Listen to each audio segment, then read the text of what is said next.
Le 26 juillet 2025, le Conseil électoral de l'ECAM a rejeté ma candidature à l'élection présidentielle régulièrement présentée par le MANIDEM. Le 28 juillet, j'ai déposé un recours contre cette décision infondée devant le Conseil constitutionnel. Le 4 août, nous avons présenté à cette haute instance tous les arguments de fait et de droit qui plaidaient en faveur de la validation de ma candidature, ainsi que les éléments de preuve qui établissaient l'imposture de la seconde candidature attribuée au MANIDEM. Le 5 août, au terme de son délibéré, le Conseil constitutionnel a rejeté mon recours demandant la validation de ma candidature au motif qu'il est non fondé. La décision de m'écarter de l'élection présidentielle de 2025 a été prise de longue date par le régime RDPC. Ce régime n'a jamais supporté que nous ayons évité le gros piège politique des élections législatives et municipales de 2020 en choisissant le boycott. Le régime voulait détruire le MRC à travers ces élections et ne nous a jamais pardonné d'y avoir échappé. Dès lors, la campagne de diabolisation du MRC et de son président national était lancée et la décision d'empêcher ce dernier, par tous les moyens, de prendre part à l'élection présidentielle de 2025 était prise. C'est dans cet esprit que les élections législatives et municipales prévues en février 2025 ont été reportées à mars 2026 afin d'empêcher le MRC d'avoir des élus et de pouvoir présenter son candidat à l'élection présidentielle d'octobre prochain. Le régime RDPC a organisé pendant plusieurs mois de faux débats sur la nullité du mandat impératif pour montrer malgré cela que le MRC ne pourra pas présenter de candidat sous sa bannière et que s'il tentait de le faire, celle-ci serait rejetée et le pouvoir veillerait à ce qu'il n'y ait pas la moindre protestation. Bien plus, on nous a indiqué la seule voie qui s'offrait à nous. Faire présenter ma candidature par un des 18 partis politiques ayant obtenu des élus à l'issue des élections de 2020. Je dois redire que rien n'interdisait au MRC de présenter un candidat à cette élection présidentielle. Mais il fallait éviter de donner au régime un prétexte pour rejeter une candidature présentée par le MRC, car le rejet de la nullité du mandat impératif était devenu pour ce régime une question de vie ou de mort. La présentation inattendue de ma candidature sous la bannière du MANIDEM fut un choc à peine voilé pour le pouvoir de Yaoundé. Pris de court, le régime en place s'est empressé de fabriquer un nouveau président de MANIDEM ainsi que son dossier de candidature pour créer artificiellement ce qu'on a appelé une pluralité d'investiture. Camerounaises, Camerounais, mes chers compatriotes, j'adresse mes remerciements chaleureux à tous ceux nombreux qui m'ont manifesté sans relâche leur soutien patriotique et démocratique durant cet épisode qui vient de se dénouer devant le Conseil constitutionnel le mardi 5 août 2025. Je remercie tout particulièrement l'honorable Jean-Michel Nitche, président national du FCC, coordonnateur de l'APC, ainsi que tous les membres de l'APC qui avaient décidé de porter ma candidature. Dans la même veine, je remercie le président national du MANIDEM, M. Anissé Georges Ekane, pour son patriotisme remarquable et son sens de l'histoire, sa fidélité aux idéaux qui fondèrent son engagement politique, son courage et sa détermination à voir notre pays reprendre sa marche nationaliste vers le progrès. C'est aussi pour moi l'occasion de saluer l'engagement exceptionnel de tous les responsables ainsi que les militants du MANIDEM pour leur soutien à ma candidature.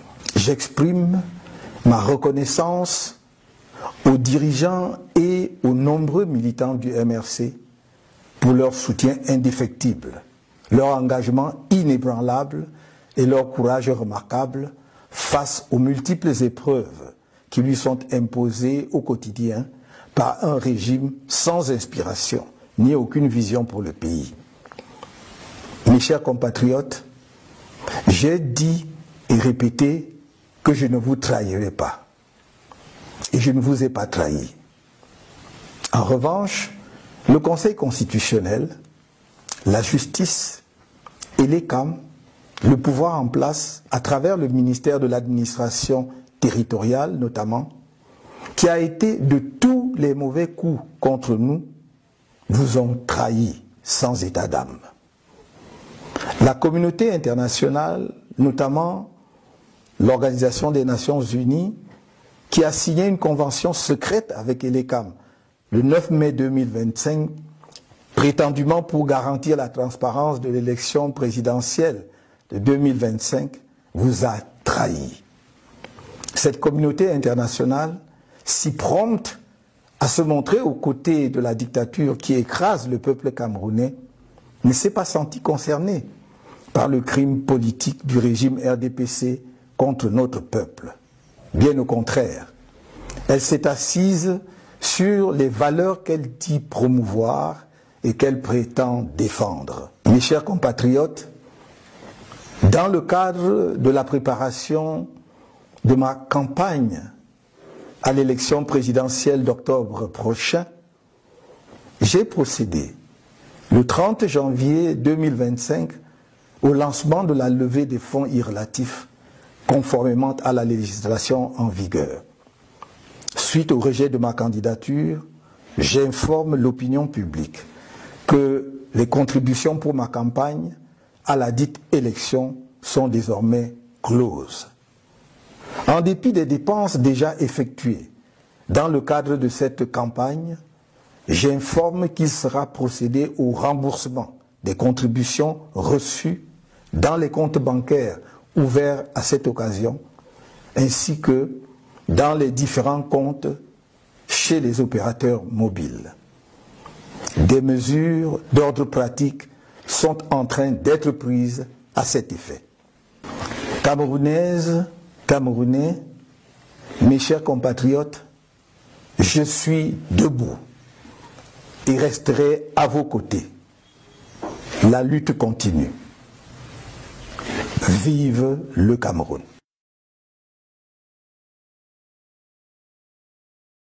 On 26 July 2025, the Electoral Council of ELECAM rejected my candidacy for the presidential election, which had been duly submitted by MANIDEM. On 28 July, I lodged an appeal against this unfounded decision with the Constitutional Council. On 4th August, we presented this High Court with all the factual and legal arguments in favor of validating my candidacy, as well as the evidence establishing the imposture of the second candidacy attributed to MANIDEM. On 5th August, at the end of its deliberations, the Constitutional Council rejected my appeal for validation of my candidacy on the grounds that it was unfounded. The decision to exclude me from the 2025 presidential election was taken a long time ago by the CPDM regime.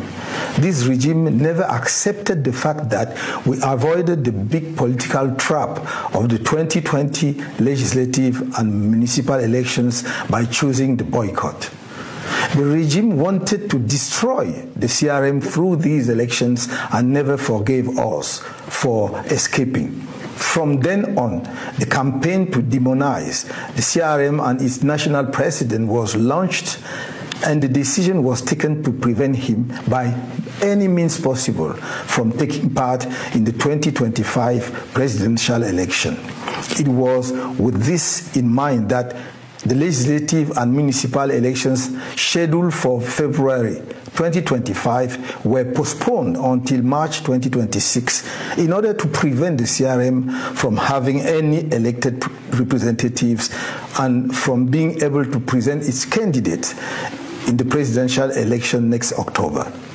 When it was discovered that the The CRM had elected municipal representatives. The CPDM regime organized fake debates for several months on the nullity of the imperative mandate in order to show, in spite of this, that the CRM would not be able to present a candidate under its banner, and that if it tried to do so, it would be rejected and the authorities would ensure that there would be no protest whatsoever. What's more, we were told that the only option open to us was to have my candidacy put forward by one of the 18 political parties that has won seats in 2020 elections. I must repeat that nothing prevented the CRM from presenting a candidate for this presidential election. But we had to avoid giving the regime a pretext for rejecting a candidacy presented by the CRM, because rejecting the nullity of the imperative mandate had become a matter of life or death for this regime. The unexpected presentation of my candidacy under the Manidem banner came as a thinly veiled shock to those in power in Yaoundé. Taken by surprise, the regime in power rushed to create a new president of Manidem and his candidacy file to artificially create what was called a plurality of investiture.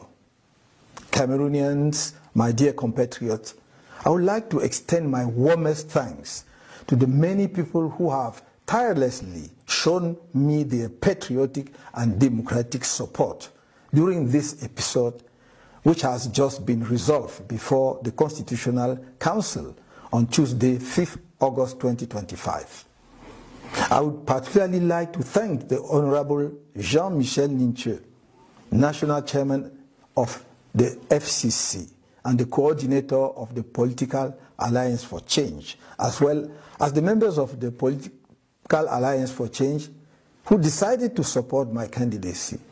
In the same vein, I would like to thank the National President of Manidem, Mr. Anissé George Ikane, for his remarkable patriotism and sense of history, his loyalty to the ideals on which his political commitment was founded, his courage and determination to see our country resume its nationalist march towards progress.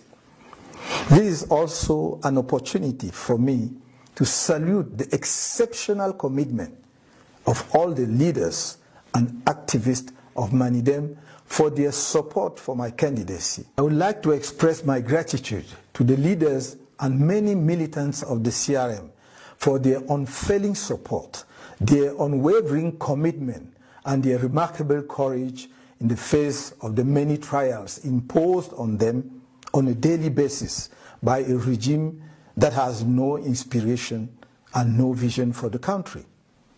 My dear compatriots, I have told you again and again, I will not betray you. And I have not betrayed you. On the other hand, the Constitutional Council, the judiciary, ELECAM, the powers that be, through the Ministry of Territorial Administration in particular, which has been involved in all the wrong moves against us, have betrayed you without a second thought. The international community, notably the UN, which signed a secret agreement with ELECAM on 9th May 2025, supposedly to guarantee the transparency of the 2025 presidential election, has betrayed you. This international community, so quick to stand by the dictatorship that is crushing the Cameroonian people, did not feel concerned by the CPDM regime's political crime against our people. On the contrary, it has sat on the values it claims to promote and defend. My dear compatriots, as part of the preparations for my campaign for the presidential election next October, on 30 January 2025, I launched the fundraising campaign in accordance with the legislation in vigor. Following the rejection of my candidacy, I would like to inform the public that contributions to my campaign for the forthcoming elections are now closed.